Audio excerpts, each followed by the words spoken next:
நேர்களை வணக்கம். நாங்கள் மார்ச் ஒன்றை சிறப்பு நேர்காணலுக்காக நம்முடைய மூத்த பத்திரிகையாளர் திரு மணி இணைந்திருக்கிறார். வாருங்க பேசும் சார். வணக்கம். வணக்கம். அதிரடி திருப்பங்கள் இன்றைக்கு ஒரே நாளில் தமிழ்நாடு அரசியல் களத்தில். ஒன்று, வைத்தியலிங்கம் திமுகவில் இணைந்திருப்பது. இன்னொன்று, டிடி விதிநகரன் அவர்கள் மீண்டும் என்டிஏ கூட்டணியில் இணைந்திருப்பது.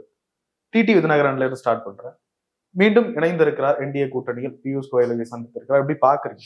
எதிர்பார்க்கப்பட்ட ஒன்றுதான். அவர் வெளியேறிய பொழுதே நான் தெரிவித்த கருத்து என்பது அவர் கண்டிப்பாக என்டிஏவுக்கு திரும்புவார் என்பதுதான்.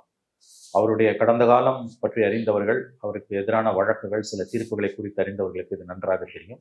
அவர் இறுதி முடிவை அமித்ஷா தான் எடுப்பார். டிடிவி விஷயத்தில் டிடிவி எடுக்க மாட்டார் என்று நான் தெரிவித்திருந்தேன். அதுதான் இப்போ நடக்குது.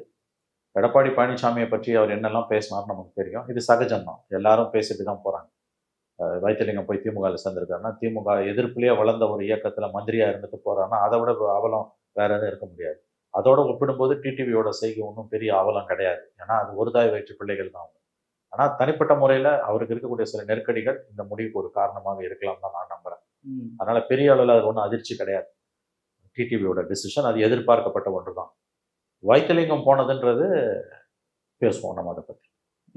டிடி தினகரன் போனதே கூட தனிப்பட்ட விருப்போட போயிருக்காரா? ஏன்னா அவர் முறிச்சுக்கிட்டு வெளில வந்தாரு, வருத்தத்தோட வெளில வந்தாரு, விருப்பத்தோட போயிருக்காரு. அவ்வளவு அப்படிதான் அப்படி சொல்றாரு. ஒரு தாய் வயிற்று பிள்ளைகள்ன்றாரு, பங்காளி சண்டைன்றாரு, அம்மா ஆட்சி அமைப்போம், நல்லாட்சி அமைப்போன்றாரு. அவர் சொல்றது நம்ம நம்பணும், அவ்வளவுதான். இதை இதெல்லாம் நீங்க ரொம்ப போய் உள்ள பூந்தெல்லாம் நீங்க நதி மூலம் அவர் சொன்னது எடப்பாடி பழனிசாமி சிஎம் கடந்த காலத்துல பேசுனதை பாத்தீங்கன்னா எவனும் எவன் கூடயும் சேர முடியாது. நீங்க திமுக போய் ஐக்கியமா வர அத்தனை அண்ணா திமுக சொக்க தங்கங்களா? அண்ணா திமுகன்ற இயக்கமே திமுக எதிராக தோன்றியது. ஜெயலலிதா பீரியட்ல 10 வருஷம் 12 வருஷம் மந்திரியா இருந்துட்டு இன்னைக்கு ஜெயலலிதா செத்து 10 வருஷம் ஆக போகுது. எடப்பாடி கிட்டையும் மந்திரியா இருந்துட்டு இன்னைக்கு போய் அங்க சேர்றாங்கன்னா இதை விட வெக்கங்கட்ட அரசியல் ஏதாவது இருக்குமா தமிழ்நாட்டுல?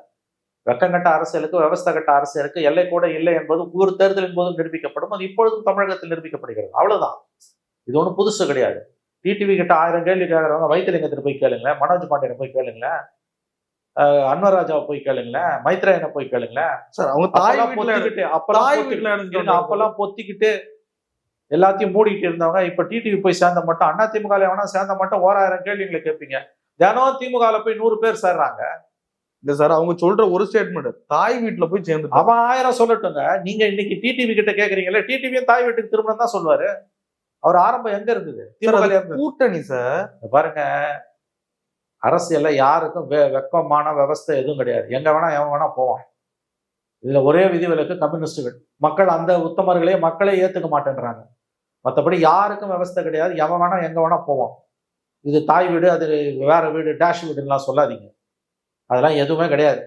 இது என்ன உங்களுக்கு இவ்வளவு பொத்துக்கிட்டு வருது? டிடிவி போனா மட்டும் அதை அப்படியே கேட்குறீங்க, 100 கேள்வி கேட்குறீங்க. வைத்தியலிங்கமும் அன்வர் ராஜாவும் மைத்ரேயனும் மனோஜ் பாண்டியனும் இதை நாளைக்கு ஓபிஎஸ் போறாரு. என்ன பண்ணுவீங்க?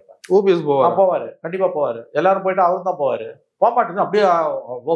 ஓபிஎஸ் போக மாட்டாரா சார்? அவர் சிஎம் ஸ்டாலின் வீட்டு வாசல் நின்று சொன்னாருங்க. அவரு அரசியல நிரந்தர எதிரி இல்ல, பகைவர் இல்லைன்னு சொன்னாரா சொல்லலையா? ஸ்டாலின் வீட்டு வாசல் நின்று சொன்னாரு. ஸ்டாலினுடைய சகோதரர் இறந்து போனப்போ துக்கம் விசாரிச்சு வந்து, குறைஞ்சபட்ச நாகரிகத்தோட இன்னைக்கு அரசியல் நாங்க பேசல, ஸ்டாலினோட அண்ணன் இறந்துட்டாரு, நான் துக்கம் விசாரிக்க வந்தேன்னு சொல்லிட்டு போயிருந்திருக்கலாம். ஆனா அவர் அப்படி சொல்லல.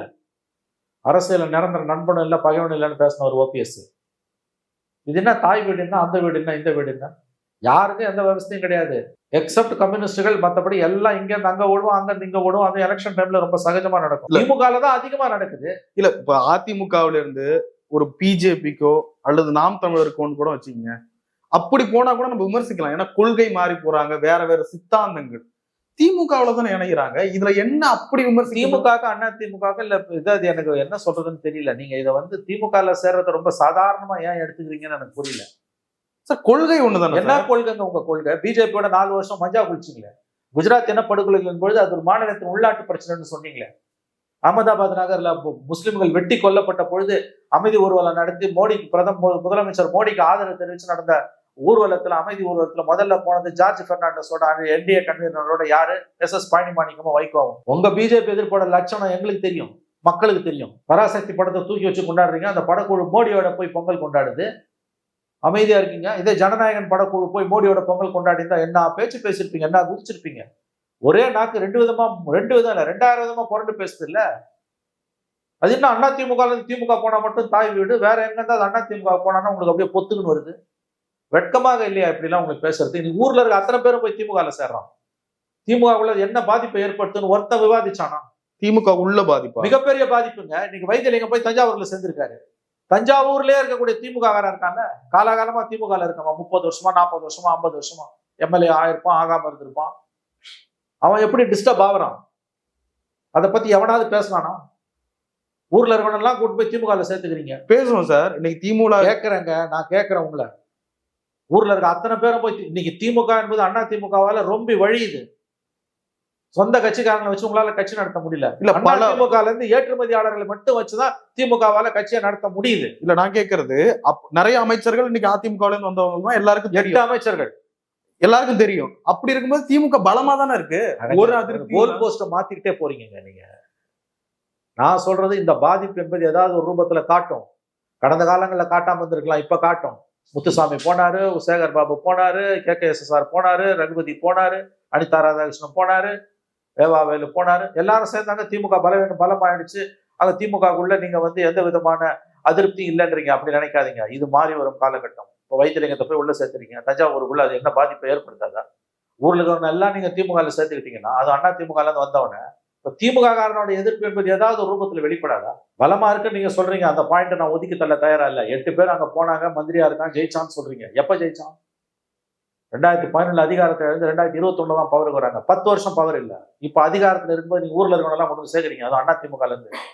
ஒவ்வொரு ஊர்லயும் இந்த பிரச்சனை உங்களுக்கு தலைவிரிச்சு ஆடுதுங்க. மனோஜ் பாண்டியன் போறாரு ஆலங்குளத்துல இருக்க திமுக இருக்கான்ல, அவன் நிலைமை என்ன? 40 வருஷமா 50 வருஷமா இருக்கான்ல, அண்ணா காலத்துல இருந்து கருணாநிதி காலத்துல இருந்து ஸ்டாலின் காலம் வரைக்கும் இருக்கான்ல, பரம்பரை திமுக இருக்கான்ல, அவன் நிலைமை என்ன? ஒவ்வொரு ஊர்லயும் நீங்க இப்படி சேர்த்துக்கிட்டே இருப்பீங்க. ஏதாவது ஒரு ரூபத்துல அந்த அதிருப்தி, அந்த எதிர்ப்பு, அந்த கோபம், அந்த வெறுப்பு, அந்த விரக்தி, துரோகம் செய்யப்பட்டோம் என்ற அந்த ஒரு கோபம் வெளிப்படாதா? அவன் மனுஷன் இல்லையா? சராசரி திமுக காரன் இல்ல. ஊர்ல இருந்து எல்லா ஐடிஎம்க காரணம் இல்லைங்க. ஒரு விஷயம் நல்லா புரிஞ்சுக்கோங்க. இந்த 8 மந்திரிங்க இருக்காங்க, சக்சஸ் வச்சு இடப்படாதீங்க.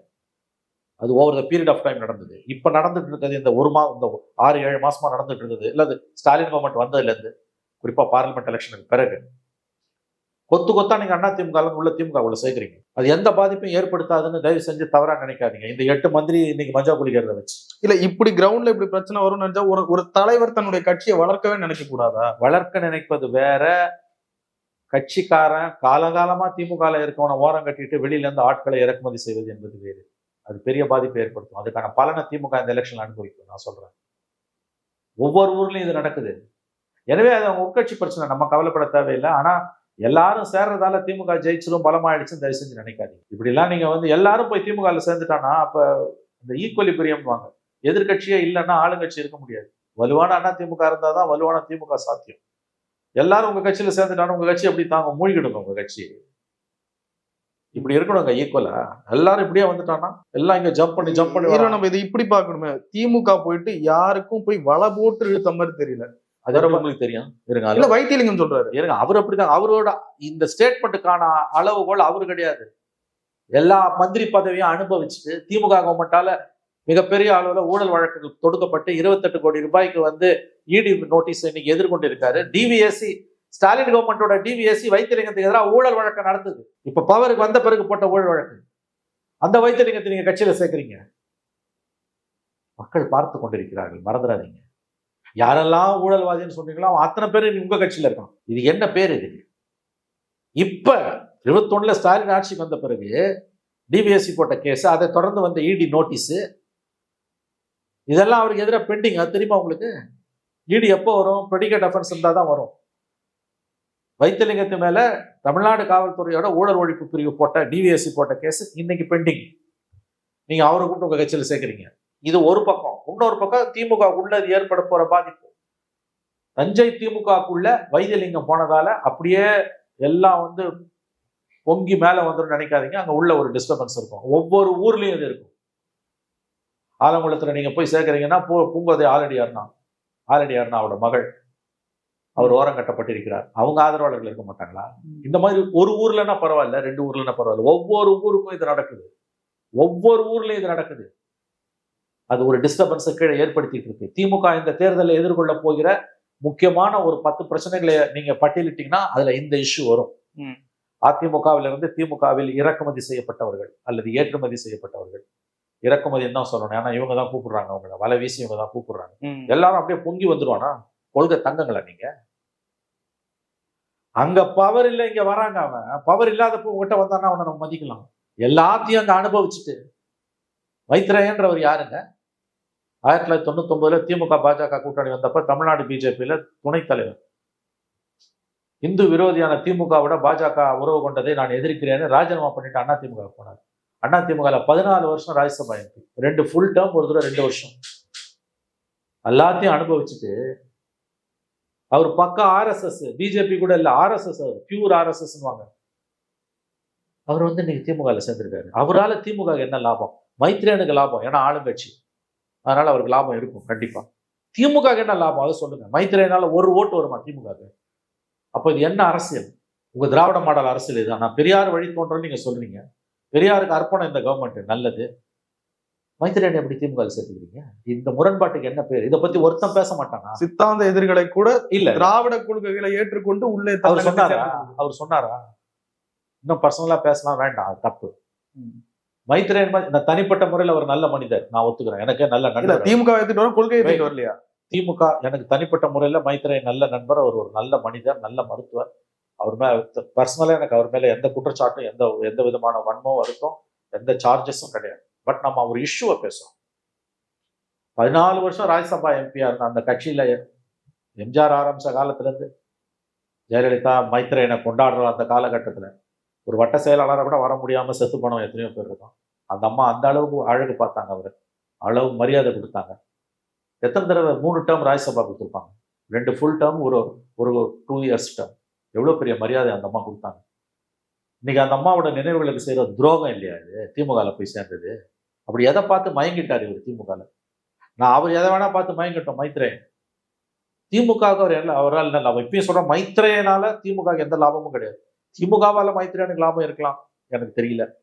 கண்டிப்பா மைத்ரேயனால திமுக எந்த லாபமும் கிடையாது. ஒரே ஒரு ஓட்டு கூட வராது அவருக்கு. இது சித்தாந்த எதிரிகளை கட்டி பிடிக்கிறான்னா, சித்தாந்த எதிரிகளை கட்டி பிடிக்கிறதுக்கு பேர் ராஜ்தந்திரன் இல்லை, அதுக்கு அசிங்கமான ஒரு பேர் இருக்கு, அதை நம்ம சொல்ல வேணாம். அப்ப எந்த நாம்ஸும் உங்களுக்கு கிடையாது, எவனை வேணா உள்ள சேர்த்துப்பீங்க. இதுதான் எல்லாரும் பண்றாங்க. அப்ப இன்னைக்கு டிடிவி போனதை பத்தி இந்த கேள்வி எங்க வருதுன்னா, டிடிவி போனதை பத்தி இன்னைக்கு உட்காந்து 1000 பேர் விவாதிப்பான் தொலைக்காட்சியில. ஏண்டா திமுகல போய் தினம் 100 பேர் சேர்றானா, அதை பத்தி விவாதிங்களா? இதை விட ஒரு வெக்கங்கட்ட அரசியல் ஏதாவது இருக்க முடியுமா? விவாதிச்சாலும் நீங்க சொல்ற கோணத்தை யாரும் எடுக்க மாட்டாங்க. திமுகவுக்கு பலம், திமுகவை பாத்தீங்கன்னா மாஸ் எப்படி இருக்கு, இந்த கோணத்துல தான் போகும். அது ரொம்ப அவலமான ஒரு பேச்சு. அதிகாரத்துல இருப்பவன கேள்வி கேட்கறதா உன்னோட வேலை, அவனுக்கு ஜால்ரா தட்டுறது இல்லை. இல்ல, நான் இப்படி கேட்கிறேன். இப்ப நீங்க சொல்றீங்க, இப்ப கிரவுண்ட் லெவல்ல இல்ல திமுக நிர்வாகிகள் மட்டத்துல ஒரு அதிருப்தி வரும், ஏற்கனவே காலங்காலமா இருக்கிறவங்க கொதிப்பாங்க. அதை கடந்து தேர்தல்ல இது கை கொடுக்காது. ஏன்னா அந்த வைத்தியலிங்கம் இருக்கக்கூடிய பகுதியெல்லாம் அதிமுக அதிகமாக செல்வாக்கோட இருக்கக்கூடிய பகுதி. திமுக கொஞ்சம் டவுனா இருக்குன்னா, இப்ப அதிமுகவின் வாக்குகளை வைத்தியலிங்கம் கன்வெர்ட் பண்ணிட்டு வருவாரு. திமுகவுல இருக்க அடிமட்ட தொண்டனுடைய வாக்கு மாற போறது திமுகவுக்கு பலம் தானே. இல்ல, ஒரு பாயிண்ட் நீங்க கவனிக்கணும். தனி மனிதர்கள் போறதால வாக்குகள் பெரிய அளவுல போகும்னு எதிர்பார்க்காதீங்க. பரம்பரை அதிமுக வாக்கு என்பது, அதாவது சராசரி அதிமுக வாக்கு என்பது அது திமுக எதிர்ப்பு வாக்கு. ஒரு வைத்தியலிங்கம் போறதால வைத்தியலிங்கத்தோட ஆதரவாளர்கள் அல்லது அதிமுக வாக்கு வங்கி திமுகவுக்கு சத்தியமாக போகாது. அது அடிப்படையில அதிமுக வாக்கு வங்கி, வைத்தியலிங்கம் வாக்கு வங்கி கிடையாது. அதிமுகன்றதை தாண்டி வைத்தியலிங்கம் ஒன்றும் பெரிய தலைவர் கிடையாது. ரெட்டையிலையை தாண்டி வைத்தியலிங்கமோ ஓபிஎஸ்ஓ யாருமே பெரிய தலைவர்கள் கிடையாது. அது அடிப்படையில் ஆன்டி டிஎம்கே ஓட் பேங்க். அதுக்கு நீ துரோகம் பண்ணிட்டு போற. உங்க ஆதரவாளர்கள் 10 பேர் 20 பேர் அல்லது 200 பேர் ஓட்டு போடலாம் வைத்தியலிங்கத்துக்கு. அதிமுகவோட கோர் ஓட் பேங்க் சத்தியமா திமுக போவார். வைத்தியலிங்கம் போலாம், எந்த லிங்கம் வேணா போனா, எத்தனை லிங்கங்கள் வேணா போலாம் சார். அந்த மாதிரி ஓட் பேங்கோட ரெப்ரசன்டேட்டிவ் சார் வைத்தியலிங்கம். அந்த ஏரியாவை புரிஞ்சுக்கிறீங்க மார்ஷல். தனிநபர்களை விட கொள்கைகள் முக்கியமானவை, அரசியல் பார்வைகள் இல்ல. ஒரு வைத்தியலிங்கம் நமக்கு தெரிகிறாரு, தெரியாத எத்தனை வைத்தியலிங்கங்கள் அங்க இருப்பாங்க. ஏன்னா அவங்களுக்கு மீடியா விசிபிலிட்டிஸ் இல்லை, அந்த ஓட்டு போகுமே நான் கேட்கிறேன். நான் இப்பயும் அதுக்குதான் பதில சொன்னேன். பரம்பரை அதிமுக வாக்கு என்பது 90% திமுக வெட்டி போட்டாலும் சுட்டு போட்டாலும் அது போவாது. அதிமுக ஒரே ஒரு கொள்கை தாங்க, ஆன்டி டிஎம்கே. ஜானகி அம்மா தோத்து ஜெயலலிதா ஏங்க ஜெயிச்சாங்க? எம்ஜிஆர் சேர்த்து ஒரு வருஷம் 1988 பூரா ஜானகி அணி ஜெய அணின்னு இவங்க அடிச்சுக்கணும் புரளும் போது கருணாநிதியோட மேடை ஏறி வாழும் தமிழாக இருக்கிறார் கலைஞர்னு டைலாக் பேசினாங்க ஜானகி அம்மா. அதே ஜெயலலிதா திமுக ஒரு தீய சக்தின்னு பேசினாங்க. கரெக்டா ஒரு வருஷம் பிரசிடென்ட் ரூல், எலெக்ஷன் வருது 89 ஜனவரியில, ஜெயலலிதா ஜெயிச்சு 27 சீட். அதிகாரம் இல்லை, அது வேறு விஷயம். ஜானகி அம்மா அணி சைபர் ஒன்று ஜெயிச்சது யாரு? இவர் PH பாண்டியன் ஜெயிச்சாரு. ஜானகி அம்மா தோத்தாங்க. எம்ஜிஆரோட அதிகாரபூர்வ மனைவி ஜானகி அம்மா தோத்தாங்க, சிவாஜியோட அலையன்ஸ் வச்சு தோத்தாங்க. மக்கள் ஜெயலலிதாவை ஏத்துக்கிட்டாங்க. ஏன்னா ஆன்டி டிஎம்கே அவங்க தான் ரெப்ரசன்ட் பண்ணாங்க. வாழும் தமிழாக இருக்கிறார் கலைஞர். ஒரு சராசரி அண்ணா திமுக வாயிலிருந்து கலைஞர்ன்ற வார்த்தை வராது, கருணாநிதி தான் வரும். நான் சொல்றது எதார்த்தம். இதெல்லாம் சரி தப்பு அதுக்குள்ள நான் போகல, மெரிட்ஸ்குள்ள போல. என்னவா இருக்கு களம்ன்றதை உங்களுக்கு சொல்றேன். தமிழக அரசியலோட மையக்கரு Karunanidhi, anti Karunanidhi, DMK anti DMK. ஏடிஎம்கேன்ற கட்சியோட ஒரே ஒரு கொள்கை ஆன்டி டிஎம்கே, வேற எதுவும் கிடையாது. அதை யார் நல்லா பிரதிநிதித்துவப்படுத்துறாங்களோ அவங்க திரும்ப திரும்ப ஜெயிப்பாங்க. உதாரணம் ஜெயலலிதா. யார் அதை கை கழுவுறாங்க, புரிஞ்சுக்காம திமுகவோட தோழமை கொள்றாங்களோ, கலைஞர்னு வாயால சொல்றாங்களோ, அவர்கள் மக்களால் நிராகரிக்கப்படுவார்கள். அதுக்கு சரியான உதாரணம் ஜானகி அம்மாள். அந்த அம்மாவை அதை புரிஞ்சுக்கிட்டு தான் அடுத்த மாதமே அரசியலிருந்து விலகினார். அந்த அம்மா மாதிரி ஒரு ஜென்டில் கேரக்டர் அரசியலே பார்க்க முடியாது. தோல்வி அடைந்த அடுத்த நிமிடம் அவர் வெளியேறினார். அதாவது கட்சி பொறுப்பு எல்லாத்தையும் ஜெயலலிதா கிட்ட கொடுத்ததோடு இல்லாம கட்சிக்காரர்கள் தன் ஆதரவாளர்கள் அனைவரையும் அழைத்து நீங்கள் போய் ஜெயலலிதா தலைமையிலான அதிமுகவை சேர்ந்து கொள்ளுங்கள்னு சொன்னது அந்த அம்மா. அந்த அம்மா மாதிரியான ஒரு எனக்கு தெரிஞ்சு ஒரு அற்புதமான ஒரு ஜென்டில் கேரக்டரை தமிழக அரசியல பார்ப்பது ரொம்ப ரொம்ப கடினம். எனவே அது முடிஞ்சு போச்சு. அந்த அம்மா இறந்து 30 வருஷம் ஆக போகுது. நான் எதுக்கு சொல்ல வரேன்னா, தமிழக அரசியலோட மையக்கரு திமுக, Anna DMK, DMK, anti DMK. இதை முதல்ல புரிஞ்சுக்கோங்க. இந்த வைத்தியலிங்கமோ எந்த லிங்கமோ எத்தனை பேர் வேணா போல அங்க ஓட்டு போவாது. இல்ல நீங்க கேட்கலாம், இந்த 8 மந்திரி இருக்கானேன்னு. அது அவங்க போவாட்டியும் திமுக ஜெயிச்சிருக்கோம். அது வந்து கால சூழல்ல வருது. 10 வருஷம் மூத்த அதிகாரத்துக்கு வந்தான். இல்ல கோர் ஓட் பேங்க் போகாதுன்னு நீங்க சொல்றதுனால கேட்கிறேன். நான் 45% இருந்தது ஒரு காலகட்டத்துல அதிமுகவுக்கு. ஜெயலலிதா அவர்கிட்ட தப்புக்குன்னு கூட வச்சுங்களேன். இப்போ 21 குறைஞ்சிருக்கு. திமுகவுக்கு போயிருக்குல்ல. உண்மைங்க. இப்ப இந்த 21ல எவ்வளவு குறையுன்றீங்க? இந்த 21 கீழே குறையாருங்க, கூடுங்க. இன்னொன்னு ஆன்டி இன்கம்பன்சி இருக்குங்க. 5 ஆண்டுகள் அரசாங்கத்தோட குறைகள், அவலங்கள், அட்டூழியங்கள் எல்லாம் வந்து எதிர்கட்சிக்கு சாதகமா மாறும். அவ்வளவு ஈஸி கிடையாது. 21ல திமுக வெற்றி பெற்றது போல 26ல் வெற்றி பெறுவது அவ்வளவு சுலபம் அல்ல. ஏன்னா அப்பொழுது நீங்கள் மக்களிடம் போகும்போது 10 ஆண்டுகள் எதிர்கட்சியா இருந்தீங்க. இப்ப நீங்க ஆளும் கட்சியா போகும்போது அந்த பழைய 21 அட்வான்டேஜ் உங்களுக்கு கிடையாது. இன்னொன்னு எப்பயுமே ஒண்ணு சேர்ந்துக்கோங்க. 4+4+4+4 5 நாள் 20 கிடையாது. 5 நாள் வந்து 10, 12, 7 கூட போகும். பாலிடிக்ஸ்ல 2+2 0 கூட ஆகும். அது முதல்ல மறந்துடாது. வைத்திலிங்கம் இல்ல நாளைக்கு ஓபிஎஸ் போவாருன்னு திமுக இருந்து எல்லாம் போவாங்க, போய் முடிச்சுட்டாங்க. அதனால திமுக பெரிய லாபம் இருக்குமான்றது எலெக்ஷன் தான் முடிவு சொல்லும். ஓபிஎஸ் நிலைமை எப்படி பாக்குறீங்க? பரிதாபத்துக்குரியதாக இருக்கிறது. அவர் எங்க போவாருன்னு ஒன்றும் புரியல. திமுக போயிடுவார் தான் நான் நினைக்கிறேன். ஓபிஎஸ் அப்படிதான் இருக்கு. வேற ஆப்ஷன் இல்லை அவருக்கு. அவர் நிலைமையில இருந்தா அப்படிதான் முடிவு எடுக்க முடியும்னு எனக்கு தோணுது. ஓபிஎஸ் நிலைமையில இருந்தால் ஒருவர் அப்படித்தான் முடிவு எடுப்பார். ஒரு காலத்துல முன்னாள் முதலமைச்சராக இருந்தவர் செல்வி ஜெயலலிதா அவர்களிடம் அரசியல் பயின்றவர், ரொம்ப விசுவாசி, அதிமுகவை தன்னுடைய கட்டுப்பாட்டில் ஒரு காலத்தில் வைத்துக் கொண்டிருந்தார். இந்த நிலைமைக்கு அவர் வர என்ன காரணம்? அவரே தான் காரணம். அவர் மட்டுமே தான் காரணம். அரசியலை அவர் தெரியாமல் கையாண்டதுதான் காரணம். கட்சியிலிருந்து ஏற்கனவே கையாண்டுதான் சார் உச்சத்துக்கு போனார். கையாண்ட விதம் என்பது ஜெயலலிதா இருக்கும்பொழுது அவர் வந்து ஜெயலலிதா அவரை தூக்கி வச்சு கொண்டாடினாங்க. ஜெயலலிதா மறைவுக்கு பிறகு 6 மாசம் வெளியில இருந்தார். அப்புறம் மோடியோட ப்ரெஷரால போய் அங்க சேர்ந்தார். 4 வருஷம் டெப்டி சிஎம்மா இருந்துட்டு அதுக்கப்புறம் வெளியில வந்து 1 வருஷம் டெப்டி லீடர் ஆஃப் த அப்போசிஷனா இருந்துட்டு எடப்பாடி கை ஓங்கும்போது எடப்பாடியோட காம்ப்ரமைஸ் பண்ணிட்டு போயிருந்துருக்கணும். அல்லது டிடிவி மாதிரி வெளியே வந்து தனி கட்சி ஆரம்பிச்சு இது 2 செய்யாம கோர்ட்ல போய் விளையாடி இருந்தாரு. இன்னைக்கு டிடிவி கொடுக்குற மரியாதையை ஓபிஎஸ் ஏன் எடப்பாடி கொடுக்க மாட்டேங்கிறாரு? இன்னைக்கு டிடிவி அமமுக வச்சாரு, என்டிஏல சேர்ந்துட்டாரு. அவர் தான் அதிமுகன்னு சொல்லலை. ஆனா இவர் தான் அதிமுகன்னு சொல்லிட்டு இன்ன வரைக்கும் எலெக்ஷன் கமிஷன்லயும் ஹைகோர்ட்லயும் சுப்ரீம் கோர்ட்லயும் கேஸை போட்டு அது பெண்டிங்ல இருக்க ஒருத்தர் தன்னை அதிமுக சேர்த்துக்கணும்னா அது எப்படி எடப்பாடி சேர்த்துப்பாரு நினைக்கிறேன். தெரியல. அவருக்கு ஆப்ஷன் ஒரே ஆப்ஷன் எனக்கு தெரிந்து ஓபிஎஸ்ஸுக்கான ஒரே ஆப்ஷன் நான் அறிந்த வரையில், என்னுடைய சிற்றறிவு கட்டிய வரையில் திமுக மட்டும்தான். ஓபிஎஸ்க்குன்னு ஒரு ஓட் பேங்க் அப்படின்லாம் இருந்ததா சொன்னாங்க. இன்னைக்கு ஓபிஎஸ் தனி அதெல்லாம் ஒண்ணும் கிடையாது. ஓட் பேங்க் கிடையாது, ஒண்ணும் கிடையாது. அதெல்லாம் வந்து ஒரு கற்பிதம். அவர் ஒரு கட்சி ஆரம்பிச்சிருந்தாருன்னா இன்னைக்கு அவரோட மரியாதையை வேற என்டிஏக்குள்ளேயே அவரை சேர்த்துட்டு இருப்பாரு ஓபிஎஸ் எடப்பாடி. டிடிவி தினகரன் அவர்களின் அளவுக்காவது ஒரு பொசிஷனுக்கு வந்திருப்பாரு. தனியா நீங்க கட்சி வச்சிருந்தீங்கன்னா அந்த இவருக்கு பார் வித் டிடிவி. நீங்க அது செய்யாம விட்டுட்டு உள்ள இருந்து சண்டை போடுங்க. கோர்ட்ல சண்டை போடுற விஷயம் இல்லைங்க. இது ஒன்றும் லீகல் இஷ்யூ இல்லைங்க. இது பொலிட்டிக்கல் இஷ்யூ. பொலிட்டிக்கல் இஷ்யூவோ பொலிட்டிக்கல் அரேனால அரசியல் தளத்துல தெருக்கள்ல ஃபைட் பண்ணும். நீ போய் ஹைகோர்ட்டு, சுப்ரீம் கோர்ட்டு, உலக கோர்ட்டுக்கு, ஐநா சபைக்கு போல மற்ற எல்லா இடத்தையும் ஏறி இறங்கிட்டாரு. நீங்க நடுத்தரில் நிக்கிறாரு. அவருக்கு திமுகவை தவிர வேற ஆப்ஷன் இல்லை. வைத்தியலிங்கம் போறதுல இவ்வளவு பிரச்சனை இருக்குன்னு சொல்றீங்க. ஓபிஎஸ் வந்தாலுமே ஏற்றுக்கொள்ள நிறைய என்னங்க அங்க ஆண்டு இதுல வந்து ஏற்கனவே தங்க தமிழ்ச்செல்வனுக்கும் அவருக்கும் ஆகாது. தங்க தமிழ்ச்செல்வன் டிஸ்டர்ப் ஆவார். ஓபிஎஸ் திமுக வந்தாருன்னா தங்க தமிழ்ச்செல்வன் நிச்சயம் டிஸ்டர்ப் ஆவார். அந்த லெவல்ல தான் இருக்கா ஓபிஎஸ். மேல் வேற ஒரு லெவலும் கிடையாது. ஓபிஎஸ் தான் லெவல். ஓபிஎஸ் போனா அவர் பொதுச் செயலாளரை கூட அதெல்லாம் வந்து மித்துங்க. நான் இன்னொரு அசிங்கத்தை யோசிச்சு பாருங்க. ஜெயலலிதாவால 3 முறை அதிமுக முதலமைச்சர் ஆன ஒருத்தர் திமுக போய் சேர்றாருன்னா நீங்க எல்லா பதவியும் அனுபவிச்சிட்டீங்க. இதை விட உங்களுக்கு என்ன பதவி வேணும்? திமுக சத்தியமா உங்களுக்கு முதலமைச்சர் பதவி கொடுக்கப்பட்டது கிடையாது. அது ஒரு குடும்பத்துக்கு ரிசர்வ் பண்ணப்பட்டது இல்லையா? ஒரு குடும்பத்தோட சொத்து அது. அது யாருக்கும் வெளியில இருக்கவன் உள்ள இருக்கவன் யாருக்கும் அது கிடைக்க போறது கிடையாது. இது எல்லாருக்கும் தெரியும். கட்சிக்காரன் அதை ஏத்துக்கிட்டான். ஒரு குடும்பத்தின் தனி சொத்து முதலமைச்சர் பதவி என்பது திமுகவில். அதை யாரும் கேள்வி கேட்கறது இல்லை. மகிழ்ச்சி. கட்சிக்காரன் கேட்க மாட்டான். மக்களுக்கு முடிவு பண்ணாங்கன்னா ஓட்டு குத்திட்டு போறாங்க. அதை தாண்டி மக்கள்கிட்டயும் பெரிய ரோல் இல்லை இதை மாத்துறதுக்கு.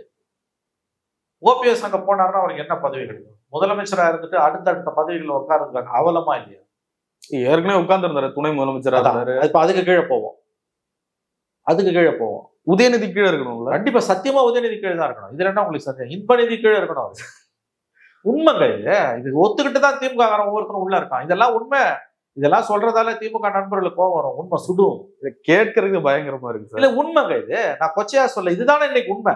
அப்பட்டமான குடும்ப அரசியல், வாரிசு அரசியல் தான் திமுக பிராக்டிஸ் பண்ணிட்டு இருக்கு. அதுக்கு 1000 பெயர்களை சொல்லி. எனவே அது திமுகவோட உள்வர்றாங்க. ஓபிஎஸ் உள்ள போனார்னா அவர் கண்டிப்பாக உதயநிதிக்கு கீழே தான் வேலை செஞ்சு ஆகணும். அதுல எந்த சந்தேகமும் உங்களுக்கு வேணாம். இந்த யதார்த்தம் ஓபிஎஸ்க்கும் புரியும். உங்களே என்னை விட ரொம்ப நல்லா தெரியும். அப்போ அவரை பார்த்து பரிதாபப்படுறதுல எந்த அர்த்தமும் இல்லை. அவரே அவர் மேல சுயமரியாதை இல்லாமல் நடந்து கொண்டார். அதுக்கு மேல என்ன இருக்குது? அரசியலை தவறா கையாண்டார். ஒரு அரசியல் பிரச்சனைக்கு நீதிமன்றங்களை தீர்வை தேடினார். இன்றைக்கு தெருவில் நிற்கிறார். அவர் கூட இருந்தவங்க ஏன் அவர் கூட இருக்க மாட்டேங்கிறாங்க? எடப்பாடியை விடுங்க, விட மாட்டாருங்கிறாங்க. இவரு கூட ஒரு டீம் வந்தது இல்லை. இன்னைக்கு யாராவது ஒருத்தர் இருக்கான அவங்க கூட? எல்லாம் போயிட்டாங்கல்ல. அத்தனை பேரும் போயிட்டாங்கல்ல. ஏன் போனாங்க? அது சொல்லுங்களேன். அதை ஏன் யாரும் பேச மாட்டேன்றாங்க? நிறைய துரோகத்தை சந்திச்சாரு போல ஓபிஎஸ். பிஜேபி கூட கைவிட்டுருச்சு சார். அரசியல் பண்ண தெரியலன்னு அர்த்தம். அரசியல் உங்களுக்கு பண்ண தெரியல. இல்ல பாஜக கைவிட வேண்டிய நோக்கம். பாஜக ஏன் இவரை காப்பாற்றணும்? பாஜக ஏன் இவரை கைப்பிடிக்கணும்? பாஜக கைவிட்டுச்சு. பாஜக ஏன் உங்களெல்லாம் காப்பாற்றணும்? தன்னை நம்பும் மனிதனைத்தான் உலகம் நம்பும். இந்த உலகம் ஒரு மனிதனை நம்பும். அவன் யாருன்னா அவன் தன்னை நம்பணும். சுயமரியாதை இருக்க ஒரு மனிதன் அவன் புறத்திலிருந்து வரக்கூடிய உதவிகளை பற்றி கவலைப்பட மாட்டான். நான் உதாரணம் சொல்றேன். டிடிவி தனி கட்சி ஆரம்பிச்சாருங்க. அவர் நான் தான் அதிமுக அடம் பிடிக்கலையே. உங்களை தூக்கி வெளியில போடும்போது நீங்க நான் தான் அதிமுக நம்ம கீழ்கோர்ட்டு, ஹைகோர்ட்டு, சுப்ரீம் கோர்ட்டு, கீழ்கோர்ட்டு, ஹைகோர்ட்டு, சுப்ரீம் கோர்ட்டு, இந்த ஹேக்ல இருக்கக்கூடிய உலக கோர்ட்டுக்கு, வேர்ல்டு கோர்ட்டுக்கு போல, ஐநா சபைக்கு போல, மற்ற எல்லா கோர்ட்டுக்கும் போயிட்டாரு அவர். இன்னைக்கு எங்க நிக்கிறாரு? அரசியலா செய்யாமல் வெறும் சுயநலத்தின் அடிப்படையில் மற்றும் ஒருத்தர் அரசியல் செய்வாரையானால் அவர் எந்த நிலைமைக்கு ஆளாவார் என்பதற்கு ஓபிஎஸ் தான். சரி, எடப்பாடியால ஓரம் கட்டப்பட்ட பிறகு அவர்கிட்ட ஒரு டீம் இருந்தது இல்லை. அதுல ஒருத்தம் விடாம எல்லாரும் ஏன் வெளில போனாங்க? ஆனா எடப்பாடிகிட்டே எல்லாரும் நிக்கிறாங்க. இத்தனைக்கு அதிகாரம் 2 பேருக்கே இல்லை. இவர்கிட்ட அதிகாரம் இல்லை, அவர்கிட்ட அதிகாரம் இல்லை. கட்சி இருக்கு இல்லைங்க. ஏன் கட்சி அவர்கிட்ட நிக்குது, இவர்கிட்ட ஏன் யாருமே இல்லைன்றாங்க? எடப்பாடி சிஎம் இருக்கும்போது அவர்கிட்ட கூட்டம் இருக்குது, ஓபிஎஸ் கிட்ட. கூட்டத்தை பத்தி பேசினா அவர்கிட்ட கட்டமைப்பு இருக்கு. கூட்டம்னா நம்ம எம்எல்ஏஸ் கட்சிக்காரன சொல்றேன். எடப்பாடி சிஎம் இருக்கும்போது அவர்கிட்ட கூட்டம் இருந்ததுன்னா சரிங்க, அவர் அதிகாரம் இருக்குது, பணம் இருக்குது, பணம் பலத்தால வலிச்சிருக்காருன்னு சொல்லலாம். இன்னைக்கு அவரும் எதிர்கட்சி தலைவர், நீங்க துணை எதிர்கட்சி தலைவர், எதிர்கட்சி துணை தலைவர். அதிமுக தொண்டனும் தலைவர்களும் எடப்பாடி கிட்ட தான் இருக்கா, உங்ககிட்ட இல்லைன்னா என்னங்க அர்த்தம்?